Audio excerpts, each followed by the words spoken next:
নমস্কাৰ ৰাজ্যবাসী, এই মুহূৰ্তত আহি পৰিছে চৰকাৰী ঘৰক লৈ এক গুৰুত্বপূৰ্ণ খবৰ। হয়, অকল জিঅ'টেক কৰিলেই আপুনি চৰকাৰী ঘৰ নাপাব। লৈ আহিছোঁ সবিশেষ। চৰকাৰী পকী ঘৰৰ বাবে চৰকাৰে দিব 1.5 লাখকৈ টকা। আপোনাৰ বেংক একাউণ্টত 1.5 লাখকৈ টকা দিব চৰকাৰৰ ফালৰ পৰা। কিন্তু অকল জিঅ'টেক কৰিলেই আপুনি লাভ নকৰিব চৰকাৰী ঘৰ। Breaking news. চৰকাৰী ঘৰ লাভৰ বাবে কেইটামান নিয়ম আপুনি মানি চলিব লাগিব। Breaking news. হয়, যদি আপোনাৰ পকা ঘৰ থাকে তেতিয়াহ'লে আপুনি চৰকাৰী ঘৰ লাভ নকৰিব।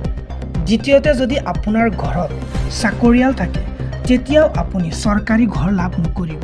তৃতীয়তে, যদি আপোনাৰ ঘৰত 4চকীয়া বাহন আছে তেতিয়াহ'লে আপুনি সেই চৰকাৰী ঘৰৰ পৰা বঞ্চিত হ'ব। Breaking news. কিয়নো এইবাৰ লাখ লাখ জনসাধাৰণে চৰকাৰী ঘৰৰ নামত জিঅ'টেক কৰিছে, গতিকে সকলোকে এইবাৰ চৰকাৰী ঘৰ দিয়া নহ'ব। Breaking news. হয়, চৰকাৰী ঘৰক লৈ এই মুহূৰ্তত চলি আছে এক তদন্ত। হয়, সত্য ঘোষিত সকলেহে পাব চৰকাৰী পকী ঘৰ। আপোনাৰ যদি কেঁচা ঘৰ আছে তেন্তেহে আপুনি লাভ কৰিব চৰকাৰী ঘৰ। Breaking news.